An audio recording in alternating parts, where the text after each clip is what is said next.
We are shaped by our choices. Do we take the short walk or call the ride? Do we rise with the alarm or seek another hour of sleep? Do we face the difficult conversation or turn away from it? Each decision leaves a mark. Over time, these small moments form the structure of a life. The Stoics taught that a well-lived life is built on well-chosen actions. Freedom, strength, and wisdom do not arrive by chance. They emerge through deliberate practice, through choices that align with reason and principle. As Epictetus reminded his students, no great thing is created suddenly. Growth requires time, effort, and attention. This reflection asks a simple but decisive question. Who will you become? Will you drift or will you decide? Will you conform to ease or will you cultivate what is difficult but worthwhile? Will you spend your energy blaming or will you commit to building? Every chapter that follows is an exploration of choice, the choices that form character and the practices that strengthen a Stoic life.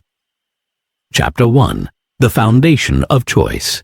For the Stoics, everything began with choice. They used the word prohairesis, the rational faculty that allows us to decide how we meet the world. According to Epictetus, this alone belongs fully to us. Our possessions, our bodies, our status, these remain vulnerable to chance. But the use of our mind, the freedom to choose our response, is ours alone. This realization changes everything. It is not your circumstances that define you, but how you stand in relation to them. This is the root of Stoic practice. In our own time, this means stepping out of automatic behavior. Most of us are carried along by habits we barely notice, scrolling before our feet touch the floor, reacting to messages without thought, moving through the day on impulse. This is the opposite of a disciplined mind. The Stoic way is to pause, to reflect, to ask, why am I doing this? What do I hope to achieve? Is this in line with my principles? And is it within my control? These are not abstract questions. They are practical tools for living. When someone cuts you off in traffic, you can curse, or you can breathe. When plans collapse, you can complain, or you can adapt. The difference lies in the space you create before reacting. In that pause, growth becomes possible. Marcus Aurelius practiced this daily. Each morning and evening he wrote in his journal, asking what kind of man he wished to be, examining his mistakes, and considering how to improve. It was not a performance, but a form of training. The same is true for us. Reflection, however simple, is how the mind strengthens itself for the work of living. A few minutes of honest reflection can begin to shift how you move through the world. It does not need to be long, just a few lines written with sincerity. The practice starts with simple observation. Notice your patterns. Do you reach for your phone the moment boredom arises? Do you cut others off out of impatience? Do you say yes too quickly because you fear letting people down? Record what you see. By naming these habits, you loosen their hold. Reflection is the first step toward self-direction. The same is true in moments of difficulty.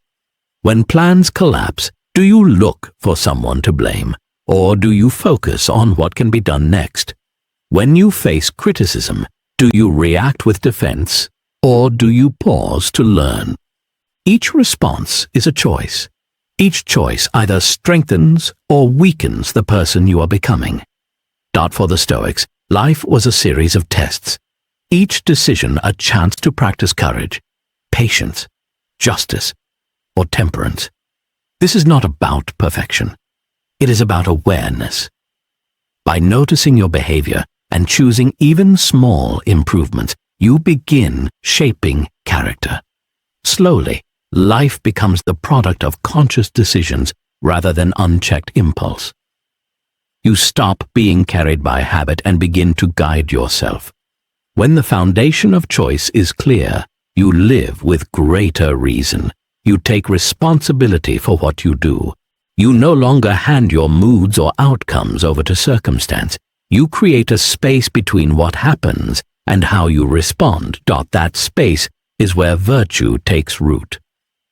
There you act with intention instead of reaction. You meet difficulty with discipline rather than agitation. Over time, this becomes your way of living, not an occasional effort, but a consistent practice. Chapter 2. The Discipline of Action. A Stoic is defined not only by thought, but by action. Principles gain weight only when they are lived. As Seneca wrote, "It is not that we have a short time to live, but that we waste much of it." Discipline is the art of aligning your will with your purpose. It is the daily choice to act with clarity rather than drift with impulse. To follow through on what you said you would do, not only when convenient, not only when inspired, but especially when it is difficult or dull. This is not punishment. It is respect for yourself. It is proof that you are capable of directing your own life. Each day, whether you recognize it or not, your actions are training you. When you delay a task for temporary ease, you strengthen avoidance. When you complete what you set out to do, even in discomfort, you strengthen resilience. With every choice, you are either sharpening your character or letting it grow dull. The process is cumulative. Every choice, no matter how small, adds to a larger pattern. There is no such thing as neutral behavior. Over time, these patterns shape how you respond under pressure, how you relate to others, and how you view yourself. To build discipline, begin with simple, clear practices. Set a time to wake and honor it without negotiation. Establish routines that serve your goals. Select one meaningful task each day and complete it without excuse. These actions are not about productivity for its own sake. They are about establishing trust with yourself. When you consistently follow through, you strengthen belief in your own capacity. Motivation becomes less important because you rely instead on structure and clarity. In this way, discipline shifts from something you do into something you are. The Stoics often practiced voluntary discomfort to strengthen both mind and character.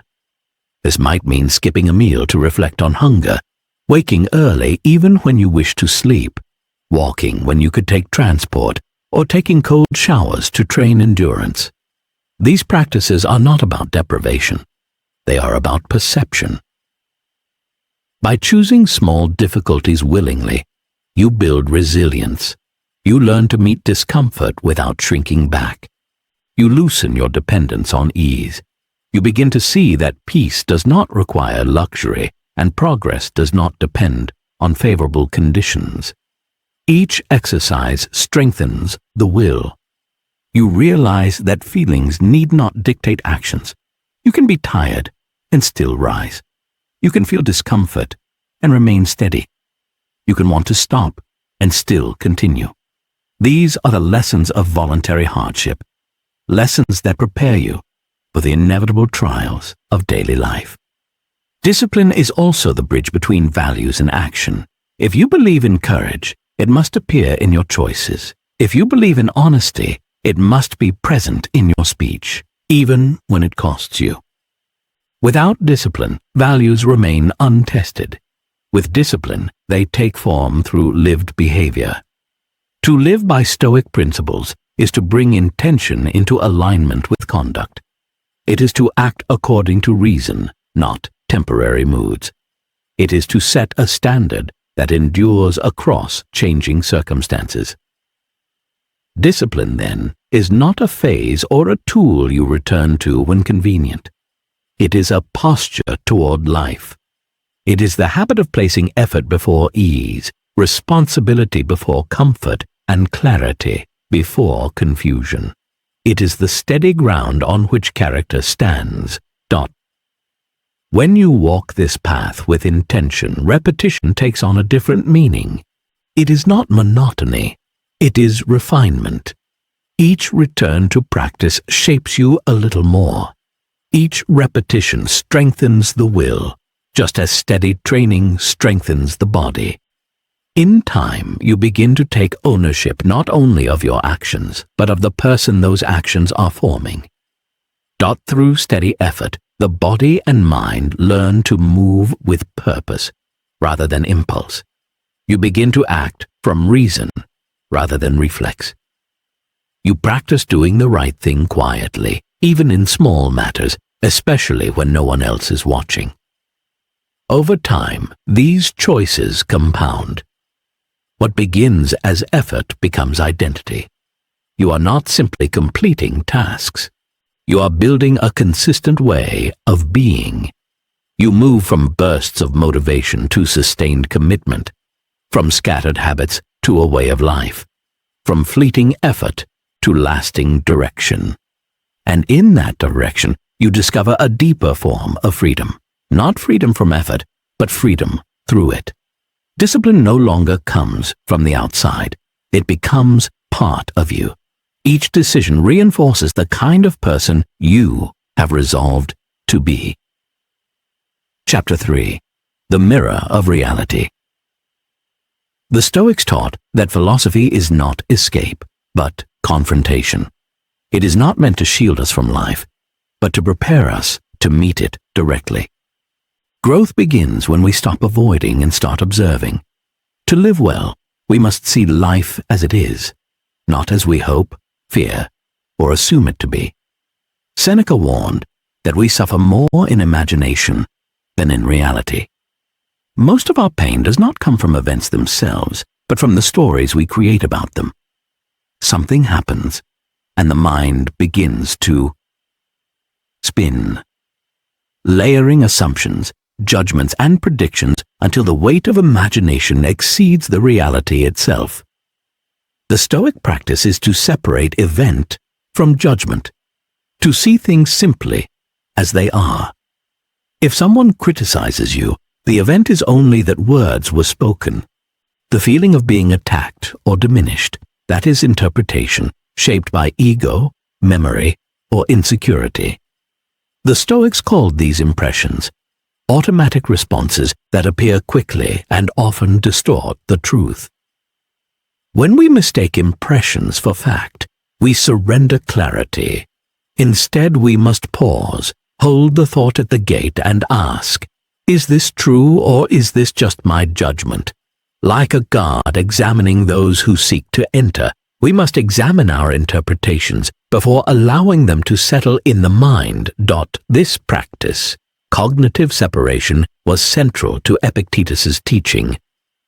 It is not events that disturb us, but our opinions about them, he said.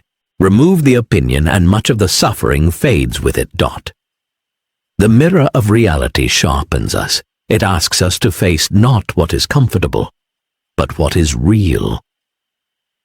You begin to see through appearances. You stop letting assumptions and emotional coloring dictate your choices. This does not mean becoming cold or detached. It means becoming steady. It means acting from what is real rather than from what is imagined. When perception clears, decisions improve. You respond to what is, not to what you fear or wish it to be. Clarity takes practice. It requires constant self-observation. You must catch distortions as they arise in small, ordinary moments. When a short message feels like an insult, when silence feels like rejection, when failure is imagined before any attempt is made, each time pause and ask, what exactly happened? What am I adding to this? What would an impartial observer see? What remains within my control? This questioning creates space, and that space is where your freedom lies. It is the distance between impression and response that allows you to choose wisely. Instead of obeying the first thought, you examine it. Instead of being pulled by impulse, you pause. This is the essence of mental training. It is not about suppressing emotion. It is about correcting perception. To live in reality is to stop hiding from what is difficult. It is to stop building illusions that shield you from discomfort. It is to meet each situation honestly, as it stands, without dramatizing or demanding perfection. From this grounded state, stability grows. You are less shaken by anxiety, fantasy, or anger. You move from being a passive consumer of thought to an active examiner of it. This shift is what cultivates wisdom. It gives you the ability to respond rather than react, to analyze instead of assume, to adapt instead of resist. The Stoics understood how challenging this is. They knew how easily the mind wanders, how quickly fear and desire distort what we see. That is why they insisted on practice. The more often you return to clarity, the more natural it becomes. Like a blade being sharpened, the mind is refined by steady friction, consistency, and care. And as you live closer to reality, you begin to accept its texture, that some things are difficult, some people are unkind, and many outcomes remain beyond your control. But these truths lose their power to disturb your peace. Strength is not found in reshaping the world to your liking. It is found in aligning yourself with truth. Each moment becomes material for awareness. Life reveals itself as it is, and you meet it not with resistance but with readiness. In this practice, you grow clear, you grow steady, you grow capable. Chapter 4. The company you keep. Your environment shapes you. The people you spend time with leave an imprint on your thinking, your habits, and your ambitions. They influence the standards you adopt and the mindset you carry into each day. The Stoics warned us to be deliberate in choosing our companions, for influence can lift us upward or quietly pull us down.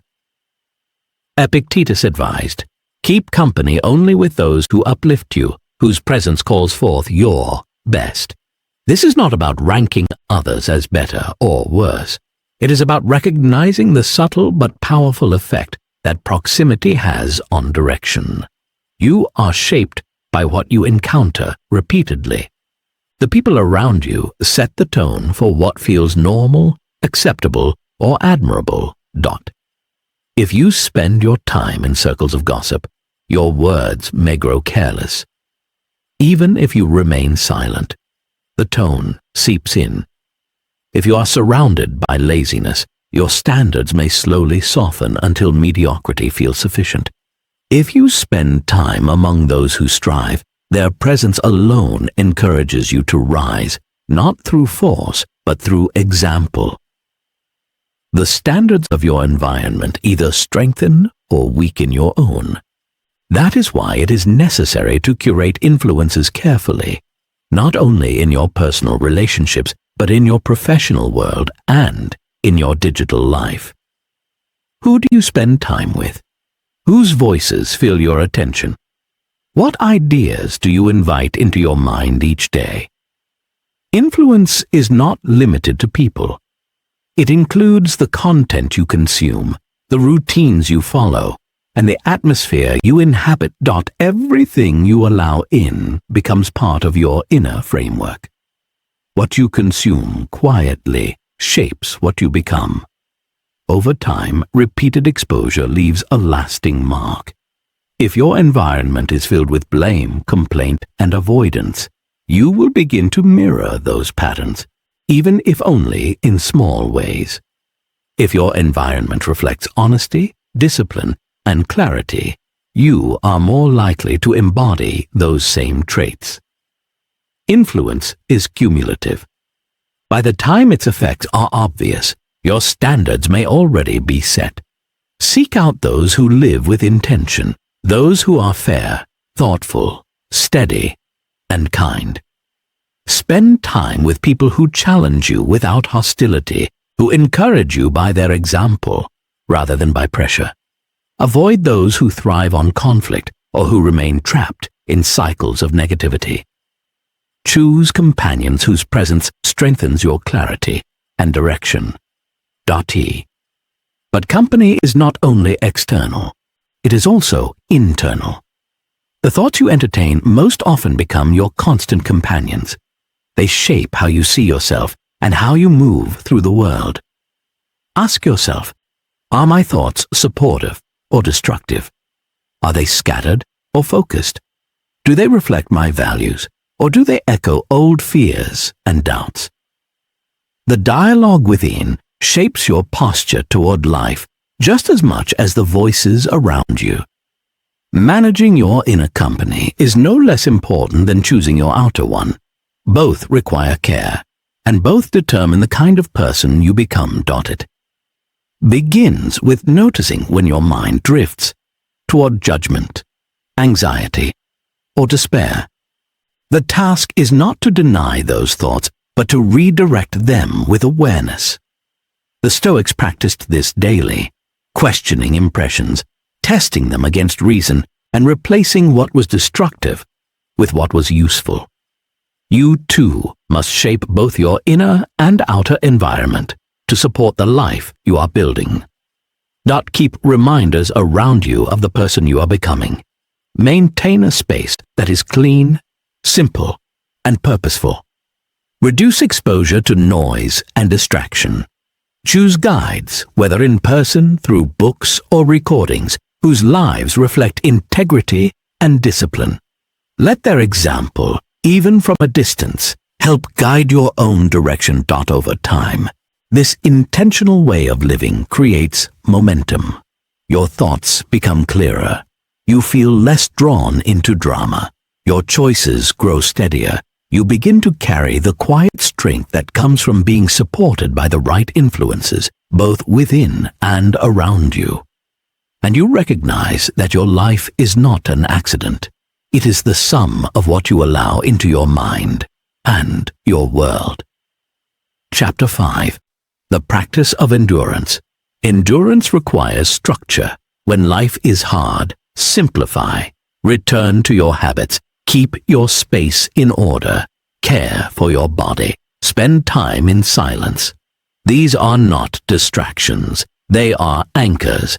They give shape to uncertainty.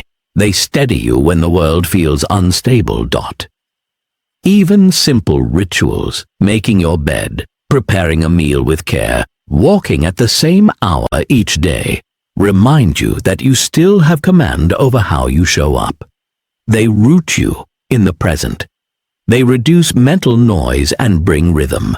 They draw you back to your values when your emotions grow loud. When life feels overwhelming, small, predictable actions create clarity. They give your attention a place to land. They help you return to yourself. Over time, these rituals become a form of armor, not to shield you from difficulty, but to equip you to meet it with structure. Silence, too, is part of endurance. In stillness, your thoughts rise into view. Beneath the noise, you begin to hear what matters. When life grows chaotic, the impulse is often to distract yourself. Yet it is stillness that heals confusion. A few minutes of quiet each day, without phone, task, or conversation, can open space for realignment. Endurance is never passive. It is not waiting for pain to end while standing still. It is active acceptance. It means acknowledging hardship, feeling its weight fully, and choosing to continue in line with your principles. You do not deny pain. You do not turn away. You face it, and in facing it, you endure. You face difficulty directly, and you choose not to be broken by it. Endurance in its truest form is rarely dramatic. It is not loud or heroic. More often, it looks like quiet consistency, showing up to work when your heart feels heavy, keeping promises when it would be easier to step away, listening with patience even when you are tired. It is caring for others while carrying your own uncertainty. These acts may seem small, but they hold great weight. Each one is evidence of your strength in practice. Every time you endure, you remind yourself that you are capable of more than you believed. You expand the boundaries of what you can carry. What once felt overwhelming begins to feel manageable. Not because the weight lessens, but because you grow stronger. This strength is not always visible to others. It shows in how you continue, in how you remain steady, in how you return again and again to what must be done. Endurance widens your threshold for discomfort. This is not numbness. It is not the absence of feeling. It is the refusal to let discomfort dictate your choices. You feel what is painful, but you do not obey it. You walk forward even when emotion tells you to stop. You act in spite of difficulty rather than waiting for it to fade. This is resilience, not freedom from struggle, but persistence through it. Resilience shifts the way you hold suffering. You no longer see it as your identity. You no longer let it define the whole of your life. Pain becomes part of the road, not the end of it. You move through it instead of around it. You allow it to exist without giving it power over who you are. This shift is profound. You are no longer stuck inside the problem. You are navigating it. You are no longer a passive witness to your survival. You are an active participant in it. Resilience is built this way, not taught as a fixed trait, but as a choice, made again and again. Over time, endurance becomes less effortful and more natural. It becomes part of your character. And this steadiness carries into daily life. The ordinary frustrations, traffic, delays, disagreements, uncertainty begin to meet the same calm strength you once reserved for larger trials. Your tolerance grows. Your ability to return to center improves. What once led to frustration or complaint becomes another chance to practice patience. Character is shaped in these small, repeated moments, not through rare bursts of inspiration, but through consistency. You become someone others can rely on because you first learned to rely on yourself. You are no longer defined by what happens to you. You are defined by how you meet it. This is the quiet strength of someone tested and unbroken. And in that strength, you learn that pain is not an enemy. It is part of life's instruction. It is not a sentence, but a signal. It brings lessons along with its discomfort. The Stoics never sought pain, but they did not run from it. They accepted it as a teacher, sometimes harsh, but always honest. Pain reveals your limits and gives you the chance to move beyond them. Endurance is how you learn its lessons without losing your way. It is how you hold to your principles when it would be easiest to abandon them. And it is how you remember, even in hardship, what truly matters. When life feels uncertain, when emotions rise and confusion sets in, endurance becomes a stabilizer. It shifts your focus away from what lies beyond your control and back to how you carry yourself through difficulty. You resist despair not because you are untouched by hardship, but because you are committed to staying the course. Meeting adversity with steadiness does more than help you endure. It changes you. You begin to see that what once felt like breaking points were in fact building points. Each trial becomes an opportunity to reaffirm your challenges. No longer feel like interruptions. They become part of the process that shapes you. Your clarity grows. Your stability deepens. You start to trust your own capacity to face discomfort and uncertainty. Each challenge forces a choice. Remain stagnant or step forward. And every time you step forward, you become stronger, more resilient, more grounded. This growth prepares you for what lies ahead. You cannot know the future, nor control the storms to come, but you can prepare yourself. You cultivate traits that endure pressure, habits that keep their form, and values that hold steady regardless of circumstance. Strength is not in predicting every outcome. It is in becoming the kind of person who can meet any outcome with calm and resolve. Endurance teaches you to remain adaptable, yet unshaken, flexible, yet grounded. You no longer react blindly. You respond with clarity. Strength ceases to be conditional. It becomes part of your nature. Chapter 6. The Weight of Responsibility. For the Stoics, freedom was not licensed to do whatever one wished. True freedom was found in accepting full responsibility for one's thoughts, choices, and actions. Responsibility is not a burden. It is the path to maturity. When you take ownership of your life, you take command of its direction. This means you no longer place blame on others for how you feel. You no longer hide behind excuses when things go wrong. You stop saying, "This made me angry," and begin to say, "I chose to respond with anger." That shift is the essence of control. Epictetus reminded us that we should concern ourselves only with what is within our power, and our judgments and actions are always within our power. Responsibility feels heavy because it leaves no room for helplessness. If you cannot shift the blame outward, you must look inward. Yet this is where real progress begins. When you accept your role fully, even when others fall short, you reclaim the ability to improve, to act, and to grow. This does not mean accepting abuse or wrongdoing. It means taking ownership of your reaction. If someone lies, they carry the weight of their dishonesty.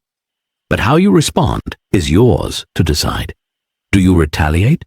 Do you remain composed? Do you set boundaries or walk away? The choice is always yours. Responsibility is not weakness. It is your shield. It begins with language. Instead of saying, "I had no choice," or "they made me do it," you learn to say, "I chose to," or "I allowed myself to." These shifts keep you accountable and remind you where your power lies. Practiced consistently, they reduce reactivity and cultivate deliberate action grounded in your values. Responsibility also means facing the consequences of your decisions. If you overcommit and become overwhelmed, you acknowledge it. If you procrastinate and miss a deadline, you own it. If your words cause harm, you face their impact. If your planning falls short, you do not hide from the result. The Stoic does not shame themselves when they fail. They do not sink into guilt or self-punishment. They reflect honestly and adjust with intention. Mistakes are not verdicts. They are feedback. They reveal what needs refinement. Ownership turns every shortcoming into material for growth. This practice builds maturity. It trains you to stand firm when things go wrong instead of retreating or pointing fingers. You begin to ask better questions. What part of this was within my control? What can I do differently next time? How can I use this to grow wiser? In this way, you remove helplessness from your identity. You stop running from reality and begin to take part in shaping it. Blame is easy and common. People blame traffic for lateness, distractions for inattention, or others for emotional outbursts. The Stoic sees this as surrendering power. Responsibility is not about fault. It is about response. Even when something is not your fault, how you meet it remains your choice. That is the Stoic advantage. To stay at the center of your own direction. This level of ownership forms the foundation of leadership, both of others and of the self. You cannot guide anyone if you cannot first guide yourself.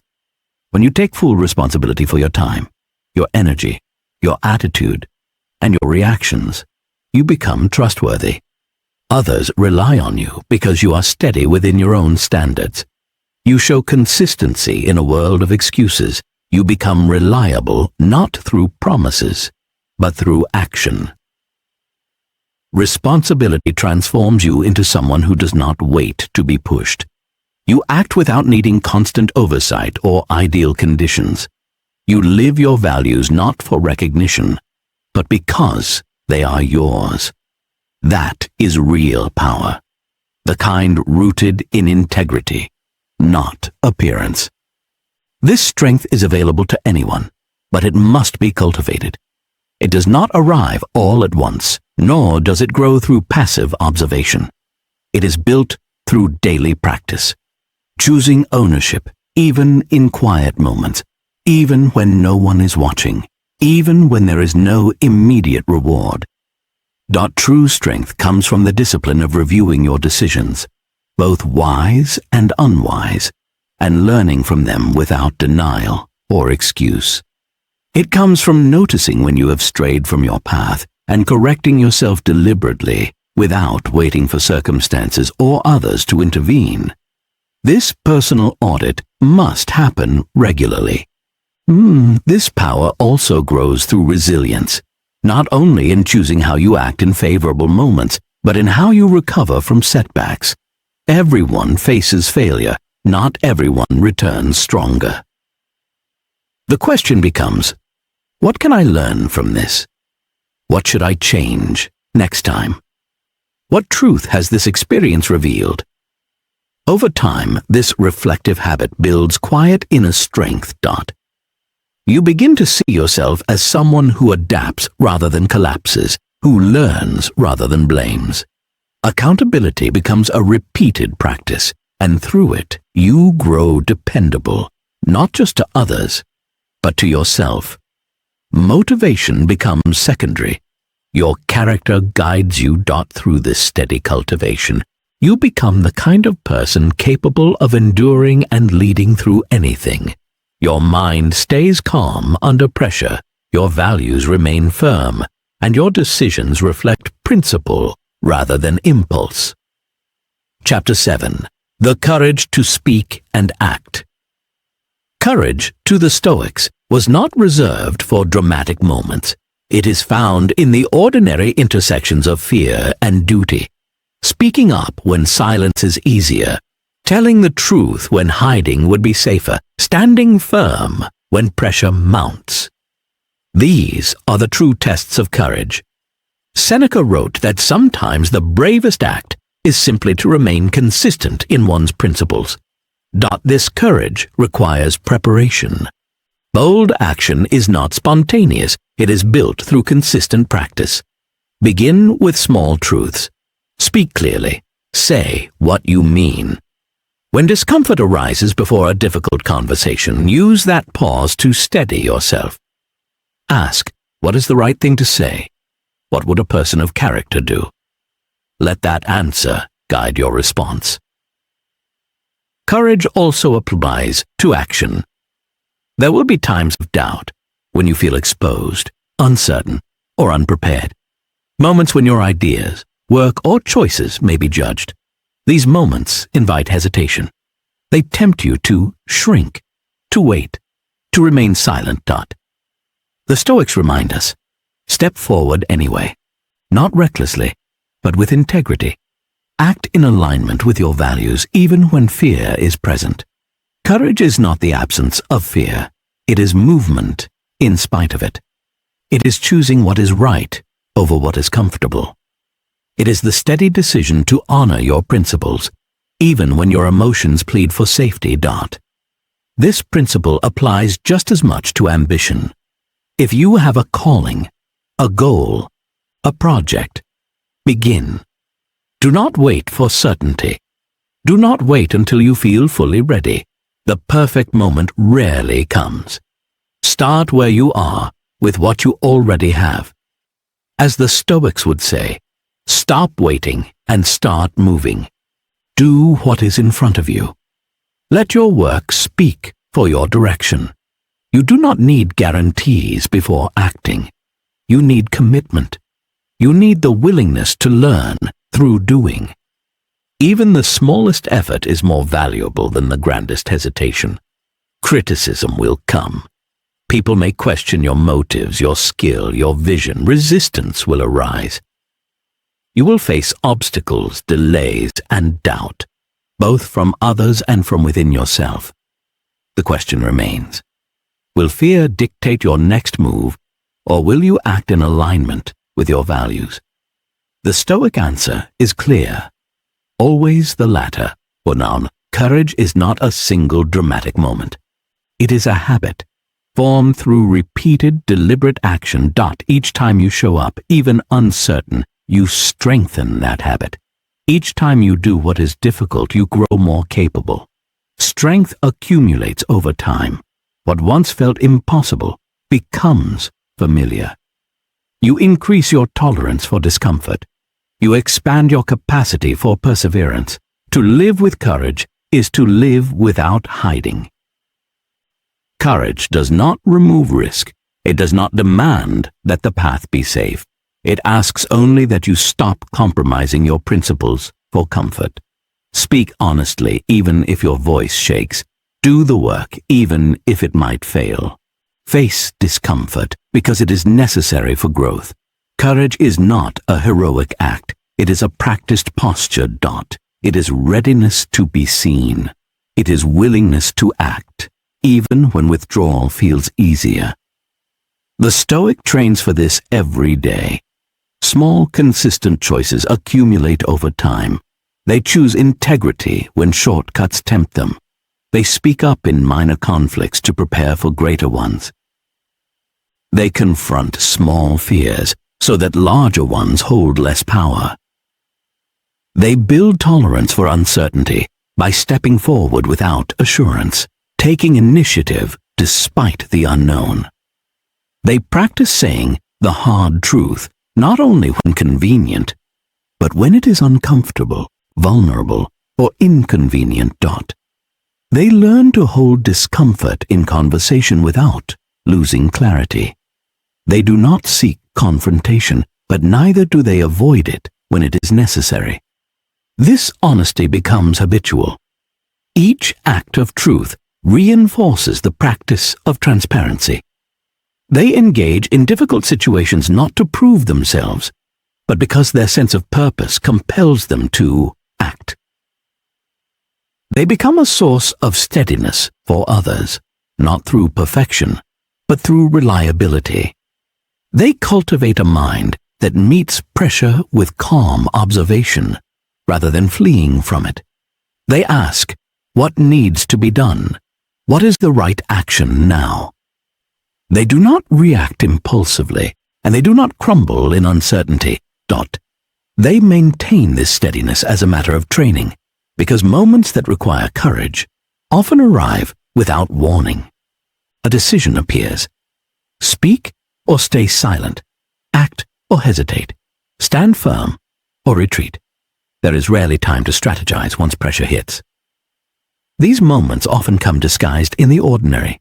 A tense conversation at work, a moral disagreement with a friend, a risk long avoided. Each is a test. To meet it effectively, you must already be living in a way that supports composure and clarity. Strength is not built in the instant. It is stored through practice. That strength grows from countless small decisions made when no one is watching. It comes from staying true to your values in moments that seem insignificant. Every time you speak honestly, every time you act when it would be easier not to, you are preparing for the moments that matter most. Courage then becomes less a sudden performance and more a natural presence. It becomes the usual behavior of someone disciplined to act in alignment with reason. That strength is formed through a lifetime of choosing action over avoidance, honesty over silence, and principle over fear. It is reinforced by choosing clarity over approval and service over self-protection. Over time, these small, consistent acts accumulate. They shape your identity. When the true test arrives, you do not summon bravery. You continue living as you have trained. These repeated choices create a foundation of character. They are the ground you stand on when courage is not optional, but required. Chapter 8. The Strength of Restraint. To the Stoics, strength did not appear only in action. It also revealed itself in restraint, the ability to hold back, to wait, to remain silent, or to step away. These are marks of mastery over oneself. Restraint is a deliberate choice not to act on impulse. It is the discipline to pause when reacting would be easy, even justified. Seneca wrote, "It is a great thing to have strength, but a greater thing to know when to use it." This is the essence of Stoic restraint, understanding not just what you are capable of, but when it is wise to exercise that capability. Restraint is not weakness. It is the conscious decision to act with wisdom rather than compulsion. Modern life constantly invites reaction. Notifications, opinions, arguments, disruptions demand immediate response.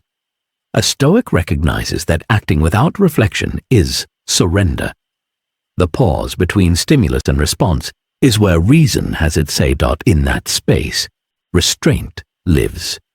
That space must be protected and cultivated. It begins with words. Words can heal, but they can also wound.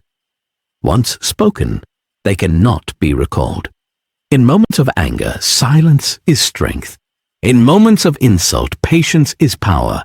Restraint teaches delaying gratification, withholding judgment, and postponing unnecessary conflict. It teaches us to let time filter what truly matters. Restraint also extends to consumption. Do you need what you are buying, or are you chasing comfort? Do you scroll for meaning, or to escape yourself?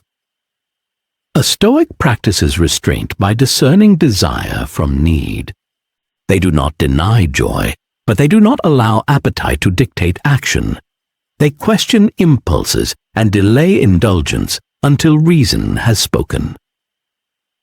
This kind of restraint builds an inner fortress. When others lose control, you remain grounded. When the crowd panics, you hold still. You become someone whose stability is evident and trustworthy. You carry calm into chaos. You do not dominate to feel powerful. You command yourself. That is true strength. To cultivate this, practice waiting. Let someone finish speaking before you reply. Sit with discomfort before seeking to resolve it. Choose stillness when impulse urges you to move. Begin small. Delay a snack. Pause before responding to a message. Forgo a luxury for a week. These exercises teach that you are not ruled by want. You can choose your timing. You can choose your expression. Restraint is not repression. It is self-governance. It is not denial of life, but direction through deliberate control. You protect your energy. You protect your integrity. You act only when your principles give permission. You act only when your judgment is clear. That is how restraint becomes strength. That is how the Stoic becomes unshakable from within. Chapter 9. The Practice of Patience. The Stoics saw patience not as passive endurance, but as active strength. Patience is the ability to hold steady without agitation. It is the capacity to wait without complaint, to persist without panic, and to proceed without force. Patience is not weakness. It is control.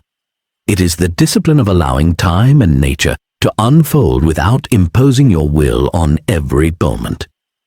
Marcus Aurelius often reminded himself, nature does not hurry, and neither should he. A Stoic understands that everything has its time. Rushing the process often creates disorder. When faced with delay, difficulty, or discomfort, the question is not how to force an outcome, but what can I do right now that aligns with my principles? The answer is rarely to demand, to rush, or to complain. It is to wait well. Patience is choosing not to let frustration dictate your mood. It is recognizing that progress often takes longer than expected, and that this is not failure, but simply reality. To train patience, begin with small moments, waiting in line, listening to someone who speaks slowly, handling unexpected setbacks. Each is an opportunity to practice calm. Patience extends to personal growth. Change does not happen overnight. Habits shift slowly. Mindsets require repetition. A Stoic remains consistent, not because results are immediate, but because growth is earned. They return to the work day after day, regardless of delay. They continue because it is right to continue. In relationships, patience is equally essential. People grow at different rates. Not everyone understands what you understand. A Stoic does not demand immediate change from others. They lead by example, accepting what cannot be rushed and nurturing what can. Presence, kindness, understanding. These are the tools of patient mastery. To practice patience is to master urgency.